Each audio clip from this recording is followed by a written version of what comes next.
நீங்க சப்பாத்தி செய்யும்போது கூடவே மறக்காம இந்த கிரேவி செஞ்சிடுங்க. ஏன் சொல்றேன்னா சப்பாத்தி கூட இந்த கிரேவியும் அதுல இருக்க வெங்காயமும் வச்சு சாப்பிடும்போது ரொம்பவே சூப்பரா இருக்கும். இப்போ ரொம்ப ஈஸியா எப்படி செய்யுதுன்னு பார்க்கலாம். இப்போ ஒரு பேன் வச்சுக்கலாமா? பேன் சூடானதும் ஒரு 3 டேபிள் ஸ்பூன் அளவுக்கு எண்ணெய் சேர்த்துடலாம். நான் 2 வெங்காயம் எடுத்து இந்த அளவுக்கு கட் பண்ணி வச்சிருக்கேன். இதை போல் நீங்கள் கட் பண்ணிங்கன்னா இது தனித்தனியாக வரும் நம்ம வதக்கும் போது. இப்போ இந்த வெங்காயம் சேர்த்துடலாம். வெங்காயம் சேர்த்து அதிக நேரம் வதக்க வேண்டியதில்லை. இது லைட்டாக ஒன்றும் பாதியமாக வதக்கிடுத்தா போதும். நம்ம வெங்காயம் வதக்கும் போது இந்த வெங்காயம் இதை போல் தனித்தனியாக கழண்டு வரும். பாருங்கள், இந்த அளவுக்கு வதங்கினா போதும். இப்போ இது ஒரு பிளேட்டில் நம்ம எடுத்து வச்சுக்கலாம். அதே எண்ணெயில் 1/2 டீஸ்பூன் அளவுக்கு ஜீரகம் சேர்த்துடலாம்.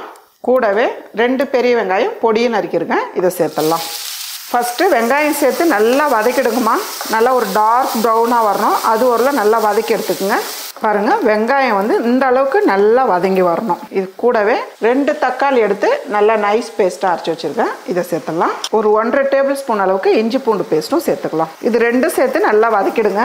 தக்காளியோட பச்சை வாசனை போகணும். இது கூடவே ஒரு பச்சை மிளகாய் 4ஆக கட் பண்ணியிருக்கேன், இதை சேர்த்துடலாம். தக்காளி பேஸ்ட்டும் இஞ்சி பூண்டு பேஸ்ட்டும் சேர்த்து ஓரளவுக்கு நல்லா வதக்கிட்டோம். இப்போ இது கூடவே நம்ம புளிப்பு இல்லாமல் கெட்டி தயிர் இதில் ஒரு 2 டேபிள் ஸ்பூன் அளவுக்கு சேர்த்துக்கலாம்.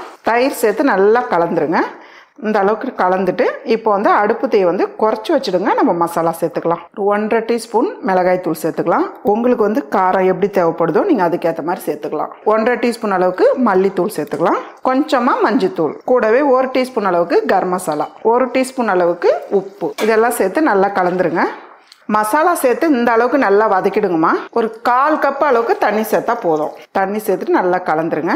இதை மீடியமான தீயில ஒரு 3லேருந்து 4 நிமிஷம் மூடி வச்சாலே போதும். பாருங்கம்மா, 4 நிமிஷம் விட்டுருக்கேன், பார்க்கலாம். கிரேவி நல்லா கொதிச்சு எண்ணெய் தனியாக திரிஞ்சு வந்துருக்கு பாருங்க. இந்த அளவுக்கு இருக்கணும். இது கூடவே நம்ம லைட்டாக வதக்கி வச்ச வெங்காயம் இதையும் சேர்த்துடலாம். கூடவே 1/2 டீஸ்பூன் அளவுக்கு பெப்பர், கொஞ்சமாக ஒரு 1/4 டீஸ்பூன் அளவுக்கு சர்க்கரை சேர்த்துக்குங்க.